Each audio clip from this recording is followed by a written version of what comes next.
I would like to now introduce a very important person for this evening. I would like to introduce to you to Grandmother Chickadee Richard, and she's going to be offering an opening prayer for this weekend's conference. Chickadee Richard, Grandmother Chickadee,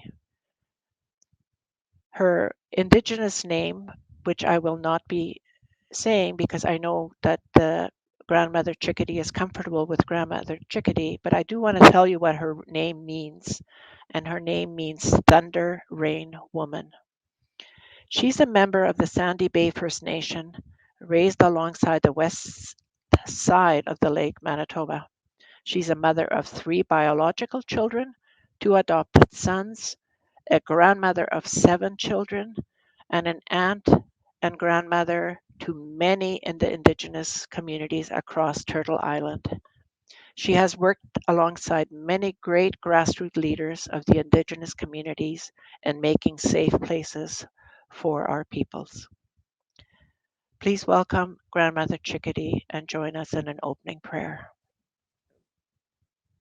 Bonjour.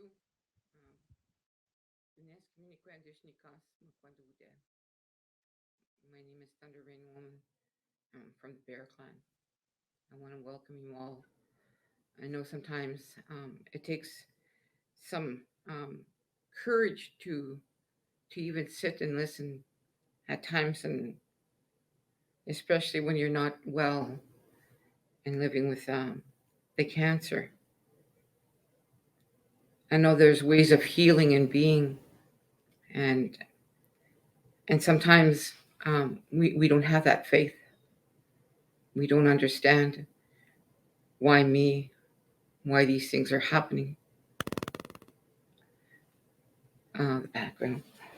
So I want to offer a prayer, like that's so needed in our journey, and sometimes we need others to pray for us when we don't have that energy or faith ourselves.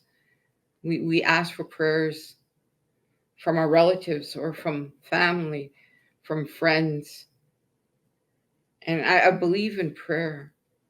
I believe in our ways. I believe that they're also medicine for our spirits, for our well being of our body, our mind, and our emotions. I believe prayer can carry us in, in times of need. So I'm happy to be here to offer a prayer. And I also welcome all of you wherever you're from. You know, um, in our creation story, the Anishinaabe was lowered down to this land. So we belong to these lands. Everything we need are in these lands. I remember elders telling us a long time ago that the forests, all those places out there that carry our plants, that's our pharmacy. Those are our medicines. I made medicine the other day, and it was from balsam bark, and that's to help with colds. We have many other medicines and medicines also for cancer. So I don't doubt that our prayers, that I can't deny that they don't work. They work miraculously. They have a power that's unseen.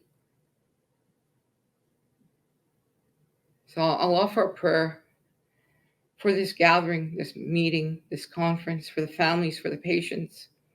I know that sometimes, the families, they don't know how to be around their relatives or their friends that are sick, and sometimes the ones that are sick, they don't want to burden anyone. They don't want people to carry them in when they're losing faith themselves. So I know these from experience, you know, and my mother passed away from cancer, but she was a strong woman, a matriarch that had molded me to be where I am today. I can share many stories of many people that I know that have come to that doorway of cancer, and were in cancer and then came out of cancer, and they're on their journeys of well-being. And so that's my reality of me knowing our indigenous ways work when we have that faith and belief. But it even calms our spirit and our soul, our mind, our emotions, those medicines. So we don't overthink things, that we don't overfeel things, that we we go to a place of understanding and a place of reflecting, but also a comfortable place of knowing sometimes there is a place that we go when cancer has taken the best of us. Um, my mother knew, and she prepared herself. We knew. And it was the most beautiful, calming experience and a beautiful transformation, for her to leave us. I know people must think, why would you be happy for your mom when she's leaving? She was happy. We were happy. We respected her choice and how she wanted to go and what she wanted to leave behind for us to make sure that they were done. So I'm going to offer this prayer here today to help all of us in the way that we feel, the way that we think, and put those good medicines before us that we need. Medicine can be anything. It could be laughter. It could be actual plants. It could be people that are just there for us. So that that good medicine. We all need good medicine in front of us. We all need those good things around us, so we don't stay in that dark place of fearing what what can be, that we need to live for the moment at times.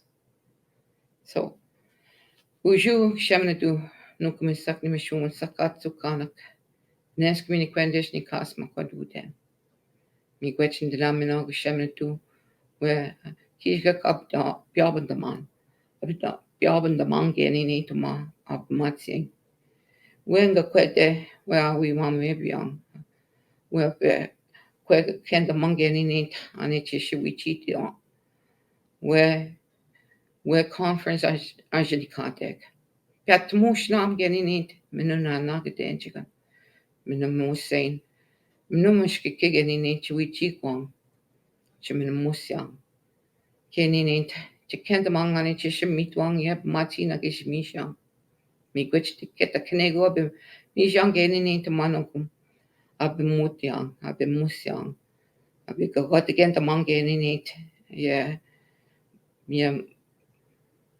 agi mini kwanke ni ta manitush ajini kasat piatmush nangeni nit mashke kebe bangi chiwichi kwang ye ya ta kunamang ya kusin shamantu shani mishna kinani mishna am nongum ge gidene magren anik min sia giveno agogot again the mot ye a kusin am meat what ngek msia. I want to thank the Creator, for the life that He's given us today, and for all those good things He put before us, the ones that have helped us on this journey, spirits that we don't even know exist, you know, um, in our realm. My helpers are the turtle, the skunk, the squirrel, the lynx, and that's my reality. So I call upon them, those relatives, those spirits, to come and help us and put that good medicine so that we can have good thoughts. For the ones that carry that cancer, we call it manidusha. It's like a parasite. And we ask for the families to be loved and to be taken care of also. And all those ones that carry that sickness, we ask for that love and that good medicine so they can have those good thoughts, that good walk um, while they're here. So sometimes we need those good things to be reminded that we're still here, that we're still alive, and that sickness, is just a small part of who we are sometimes, and that we open our eyes each day and find that gratitude that we're still alive. That's my morning prayer every morning. Is that miigwech manitu minaki shikakapi abandama. It's like, Creator, I thank you for another day that I see. And I thank all of you, that you're still here with us. And I hope that you find gratitude in your morning, that you wake up, thankful for that good medicine that may come your way. Be grateful for that. So those were my prayers, that I asked for that, that good medicine. And in the conference that we're having here, that we take that, whatever we're going to be taught, we take it with us, and that we use that to help us in our walk. We're not cancer. Let me tell you that much. Um, we are beautiful human beings that Creator made, and that we're not mistakes. But sometimes life, throws us things like those sicknesses, um, and sometimes we learn from those sicknesses, and sometimes we know that the sickness is not going to get the best of us, you know.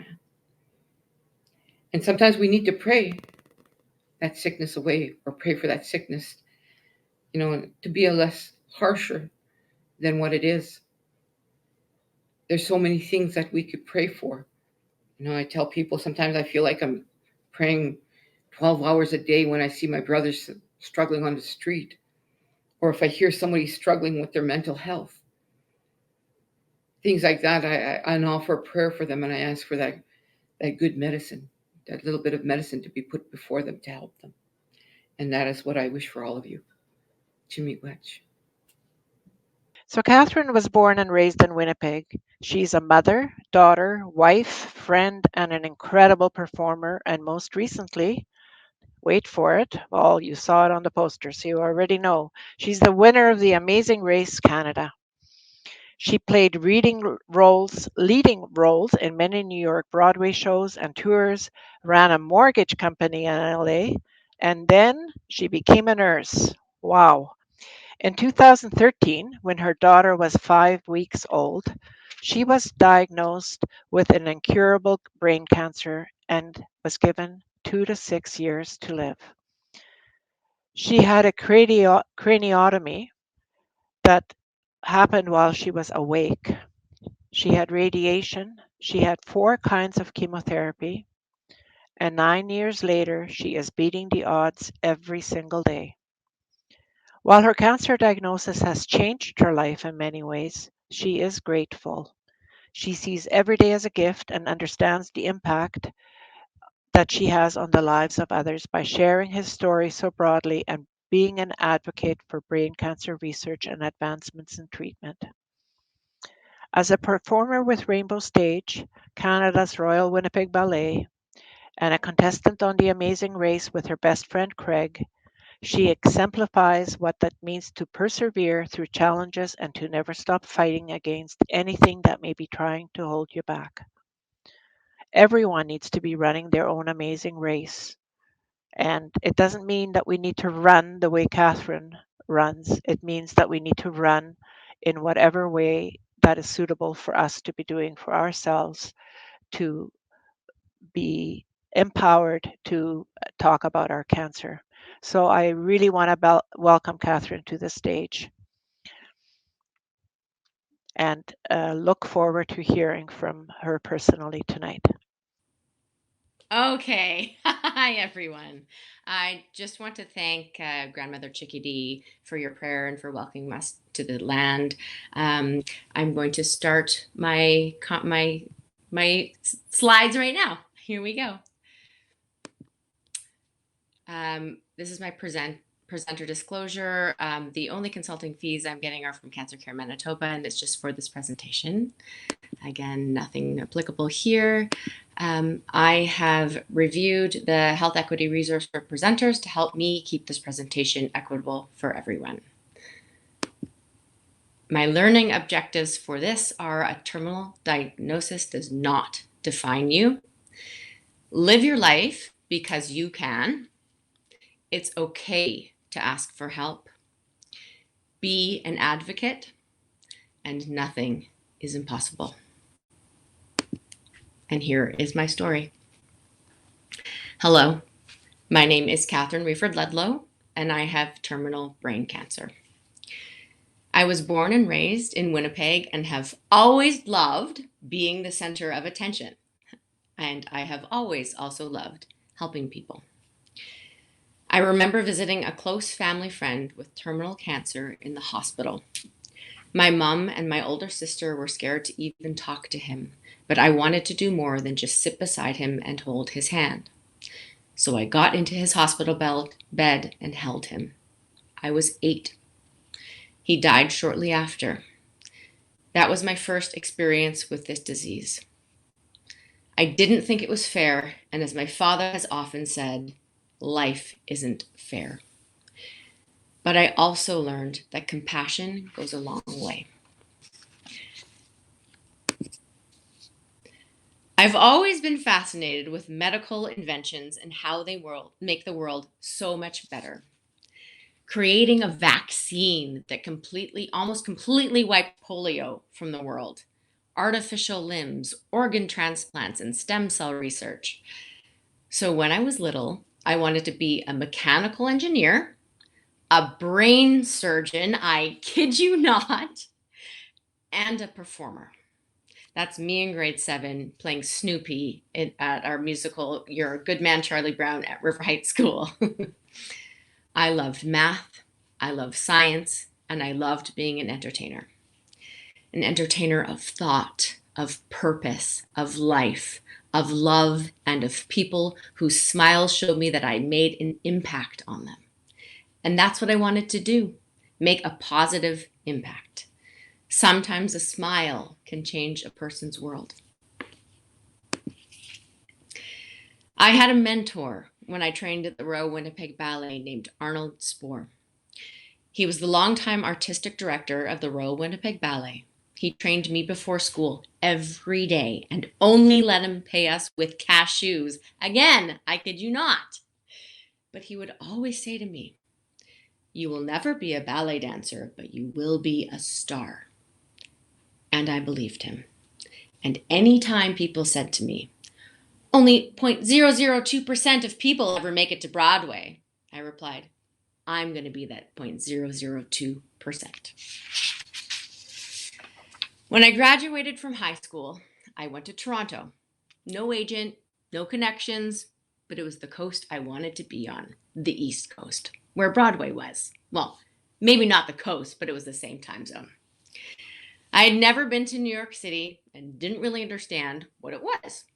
Almost as soon as I got to Toronto, I booked a ticket to New York City 2 for 1 and told my friend Christine that she was coming with me. She'd never really been to New York either, but I told her I'd already bought the ticket and we were leaving tomorrow. She came with me. It was an overnight bus ride starting in Toronto through Buffalo and ending at Grand Central Station in New York City. I got off the bus and called my mom from a payphone, collect, and said, "Mom, I'm home."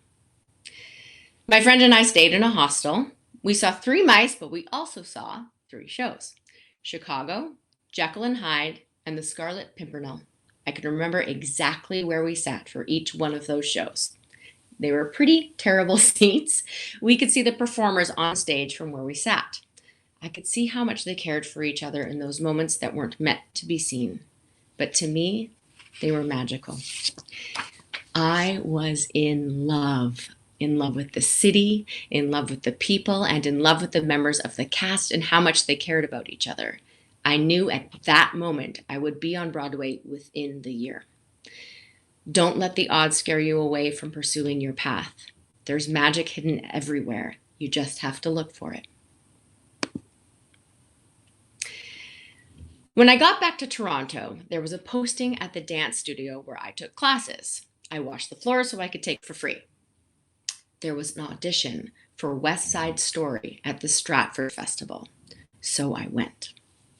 I was cut right away without even dancing because there were so many people and I didn't have an agent to help me be seen. I was extremely frustrated because how are you supposed to get an agent without work? And how are you supposed to get work without an agent? I went to a party about a week later and overheard someone say, I have a callback for West Side Story tomorrow and Sergio is going to be there. The way that they said Sergio's name made me know that he was important. So I went home that night, cut off all my blonde hair, and dyed it jet black. Believe it or not, I used to have long blonde hair and showed up early the next morning to where the audition was. I didn't give them any paperwork but said, Sergio told me to come. They looked at me a bit funny and asked me where my resume was, and I said, oh, I don't need it. Sergio just asked me to come. Sergio, who was the choreographer, was indeed there. And after dancing all day, he cast me in West Side Story that night. He said, I don't know if you'll be a jet or a shark, but you made the show. Normally, they would have talked to my agent. Sergio is now a choreographer on Broadway, and every time I saw him, he would yell across whatever room we were in, I discovered her! He's correct, but I think it's also correct that I knew he would love me, and I helped discover him. With boldness, sometimes we can achieve greatness together.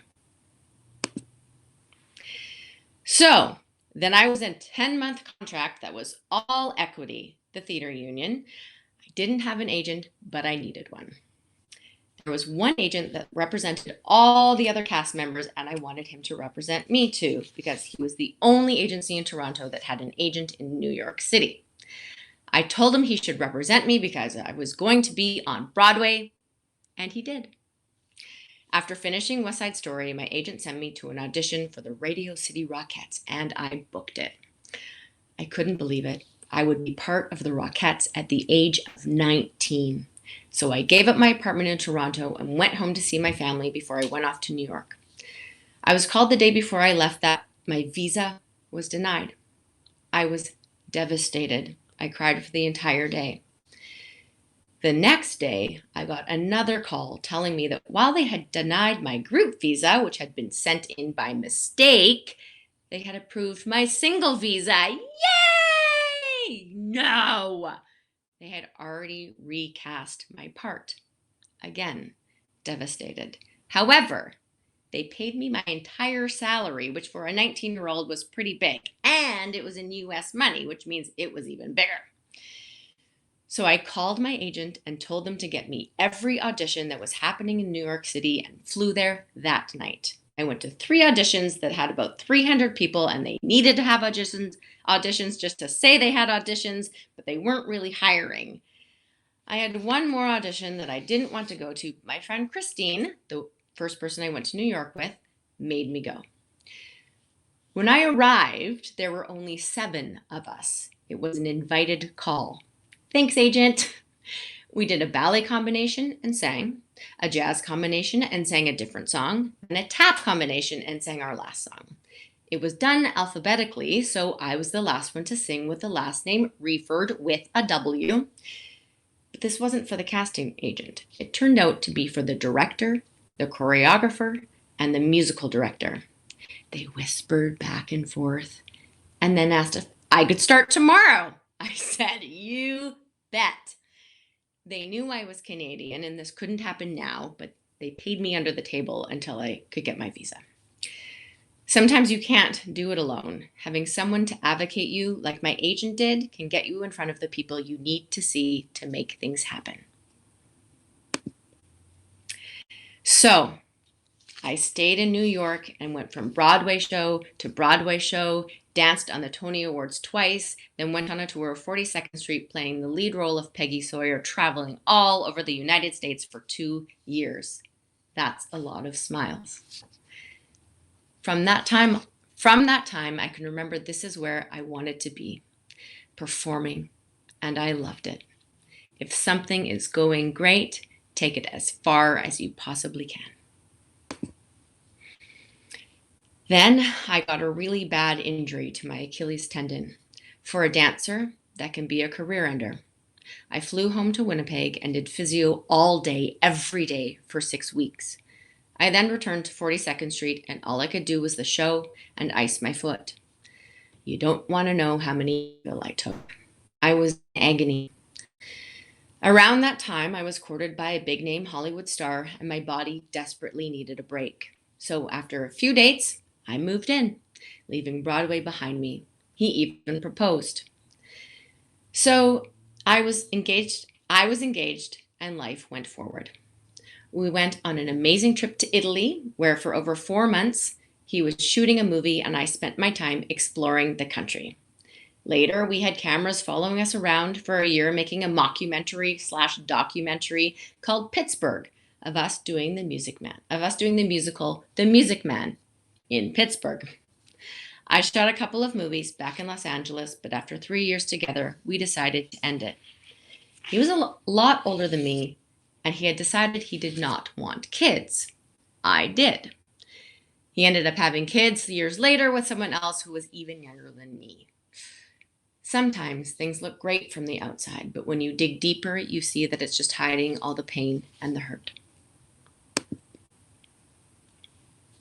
So, I moved out with no car, no furniture, and got an apartment. It was just me and my cat, and I thought, what do I do now? Well, I went on Craigslist, for those of you that remember that, and looked up jobs. It's like Kijiji. I found a job at a mortgage place. They had me cold calling people to run their credit scores. That means calling up random people to get their social security number so we could run their credit score. That's like asking for your social insurance number. That first day, I got about 20 people to give me their social security numbers and continued to get 20 to 30 each day after that for a week. These were long days where I went through so many names and numbers. I told my bosses that I was worried that I wasn't doing a great job. They blinked their eyes and told me most people get 1 or 2 a week. So I asked if I could close the deal on one of the leads I got. They laughed, but let me go ahead and try. Not only did I close that deal, I closed 5 more that day. They loved me. I got a fancy office in Los Angeles and the authority to hire whomever I wanted. From that day on, I buried myself in work. I had about 50 men working under me and picked up a bunch of bad habits because I was sleeping about 2 hours a day. That went on for about 3 years. In that time, I hit rock bottom with anorexia, then was in a manipulative relationship with a psychopath, and ultimately got involved with someone from work who was an abusive alcoholic. I so wish I was kidding about this. Great starts don't always lead to great endings. I had been looking to get out of this mess and do something meaningful. Not that mortgages aren't meaningful, but it wasn't meaningful for me. I started thinking about becoming a nurse. Science, compassion, and maybe even a smile. I visited nursing schools in LA, but decided to do all my prerequisites at Santa Monica College. Because I was leaving the mortgage company to go to school during the day, I needed to get a night job to pay my bills. So I applied for a job at a high-end sushi restaurant. I completely lied about my experience as a waiter, but had faith in myself that I could figure it out. I put restaurants from Toronto on my resume that had since closed. I called a friend and asked her about them. You remember Christine? Yeah, I called her. She's awesome. One day I came home after working my new job and needing to be up for school the next day, only to have my abusive boyfriend at the time threaten to kill my cats. I had 2 by this time. While he had threatened to kill me many times, it wasn't until he threatened to kill my cats that I called the police. The police said that they'd wait for me to pack. They also said if they ever got a phone call coming back to this address that I'd be dead. So I took my cats and a suitcase and got in my car, drove a bit, and then stopped. I had nowhere to go. I ended up calling a different work friend who I helped get started. He let me stay with him for a week. He even gave up his room and let me figure out what was going to happen next. Meanwhile, this was all being kept secret in my workplace and from my abusive ex. I found an apartment closer to school and applied for every scholarship they had. I got all of them. There are times in your life when you have to make a tough call. Sometimes you have to listen to people who have been there, grab your cats, and make the best of it. A few days later, I met my now husband, Joel. He was head of security at the high-end sushi restaurant. It was on Sunset Boulevard. After I finished my shift, I sat at the bar for a drink. Joel was there with a friend from out of town. He was not working, and we started talking. Then he asked if I'd like to have a drink the next Friday. Just the two of us. I was so damaged at that point in my previous relationships that I looked at him and told him everything that was bad about me and my life, slapping the table with each thing I added to the list. I thought my train wreck of a life would make him run far away, but shockingly, he said, "So, do you want to go for a drink on Friday?" I replied, "Sure." That was that. Some rough patches still, were all humans. That June, we got engaged and planned the wedding for the next June. In December, I found out I was pregnant. Surprise! But in a great way. Our plan had been to try for kids soon after our wedding. We had already bought tickets and we bought the dress and were arranging details. Some of my relatives had already bought their tickets from Australia. So we took the dress back, got one then fit, and I got married at 7 months pregnant. People that love you, even the parts you think they won't. We moved to Oklahoma, where Joel's family was from, and I took a year off to take care of our sweet little boy, Elliot, while Joel opened up his own martial arts school. We had married, moved, opened a school, and had a baby all within 2 months. Sounds like me, doesn't it? I had finished all my prerequisites classes before Elliot was born and applied for a very large scholarship at the nursing school in Oklahoma. So when I started school the next year, I was actually paid to go to school. I ran study groups. I was the head of the Nursing School Association. I tutored most of the students, and all of this I volunteered to do. My motto was, learn it, do it, teach it. It served me well. I was helping people and I was loving life. We had rented a house in a lovely neighborhood and I was pregnant with our second child. I graduated from nursing school at the top of my class. My mom came down because I was due to have our daughter Quinn a few days later. I was looking forward to returning to work at the hospital where, as the top graduate, I was offered any nursing path I wanted. I was actually looking to become an oncology nurse. It's great to have a goal, but don't forget to enjoy the journey. When Quinn was 5 weeks old, I couldn't handle the pain in my head. My fingers were falling asleep and I was constantly dizzy. I called my midwife to tell her about my issues, and she told me to go to the emergency room right away. There was no way I should have any of those problems, she said, let alone all of them together. I was young, healthy, with 2 little kids. I've had a lot of life-changing events over the years, but none of them had prepared me for this. I couldn't believe this was happening. It didn't seem real. It felt impossible. When something feels impossible, try changing your definition. What does impossible mean? In the dictionary, as an adjective, it means if an action or event is impossible, it cannot happen or even be achieved.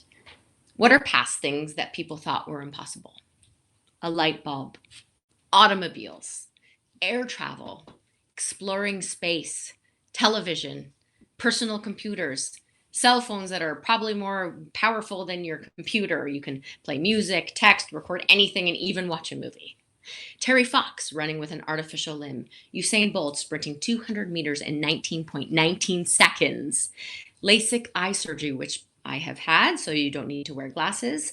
Hearing aids, which my dad needs to be able to understand.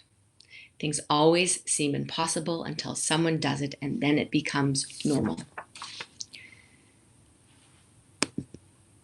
Here are some of the things that I thought were impossible when I was first diagnosed with terminal brain cancer. 1, that I would accept it. 2, that I would use it as a source of fuel to keep living. 3, that I could show the world that just because of my terminal illness, I would not be stopped. Sometimes it's hard to keep going. Sometimes it's hard to ask for help. It took me a long time to ask for that help, but I did. Don't ever feel guilty about accepting someone's help. You can achieve so much more with others than by yourself. So, this summer I did a thing that I didn't know was possible. I competed in the Amazing Race Canada. Not just because I wanted to prove to myself that I could, but to prove to the world that what someone with a terminal illness could do. I did it to raise awareness and find a cure for this terrible disease that currently has no cure. Not only did I compete, I frickin' won. On the race, I was away from every single one of my comforts. I mean, every single one. No phones, no TVs, zero contact with friends or family. It was really hard. But that separation made me feel stronger, listen to my body more, and rewire my brain. Every night during the race, before bed, I asked my racing partner, Craig, what can I do tomorrow that I was weak on today? It takes trust and love for me to ask those kinds of questions, but I felt extremely grateful that he could do this for me. Everybody needs a Craig in their life. Someone who doesn't judge, who listens to you, who picks you up when you're falling, and tells you the truth. To be a better version of yourself can take a little work and a lot of trust. Craig has been a part of my life for a very long time. We first met at the Royal Winnipeg Ballet. We were roommates in Toronto, New York, and Los Angeles.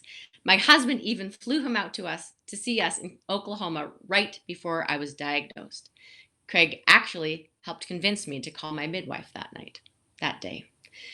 Craig was the man of honor when I married Joel, and I was his man of honor when he married his husband, Brandon.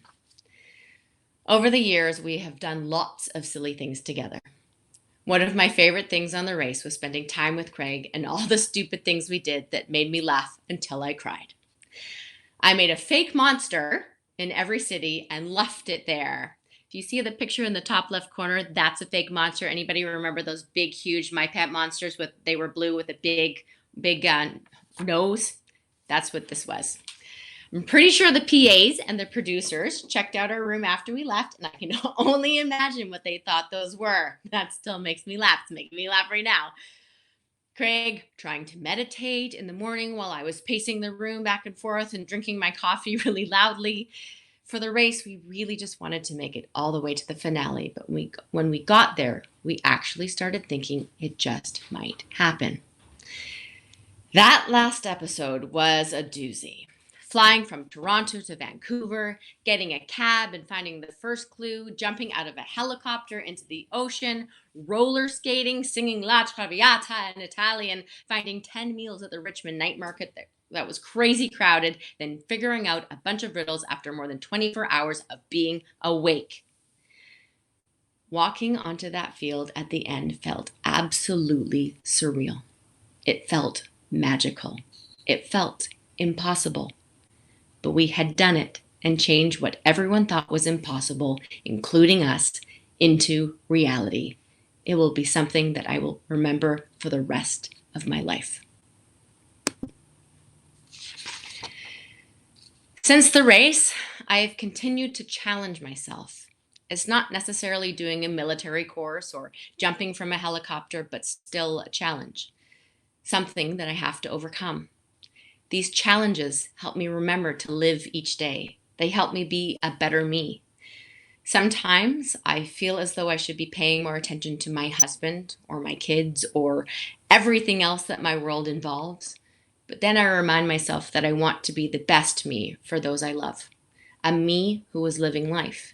Those challenges are what make me happy. And when I'm happy, I do good stuff. I can make an impact. I want to see my kids graduate from school. I want to meet the people that my children will fall in love with. I want to see my grandchildren, if they have them, or just watch my kiddos grow into beautiful adults. I want that challenge.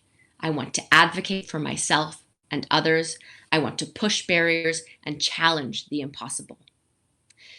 When I was diagnosed, it was 2 days before my 33rd birthday. I was given 2 to 6 years to live. I am now 42. Every day feels like a bonus. However, every day still feels like a challenge. How do I make the most impact? How do I lead the way for others in my circumstance? How do I stand up to all the MRIs with no fear and in a positive mood? How do I have hope for my future? I have to.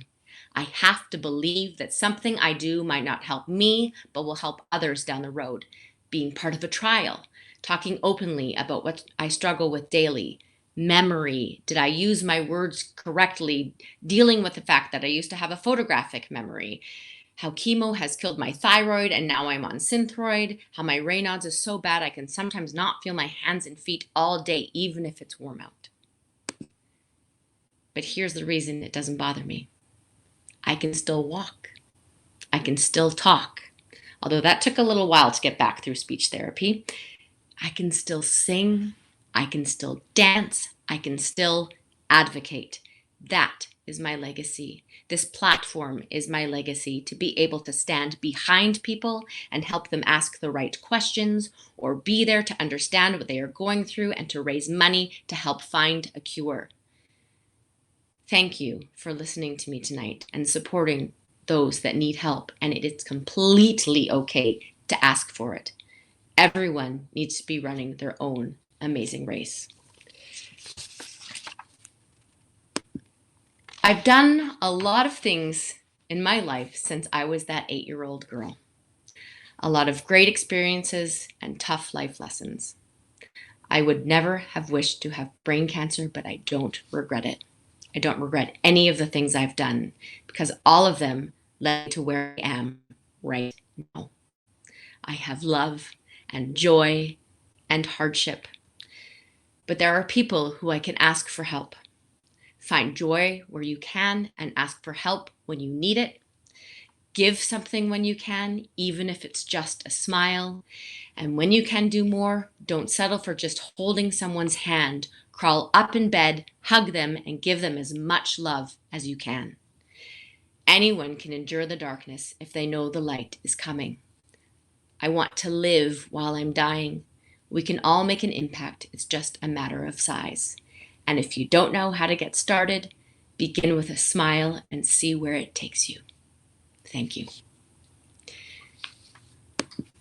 These are my take-home messages from this little speech. Be kind, draw hope from others, ask for help, and it's only impossible until it's done. The end. Wow, Hi, Catherine. Ruth. Not sure how one can respond to that except to say wow. And thank you, thank you, thank you for sharing your story, for sharing your life, and how cancer affects you, but how you live with it every single day and still conquer so many things.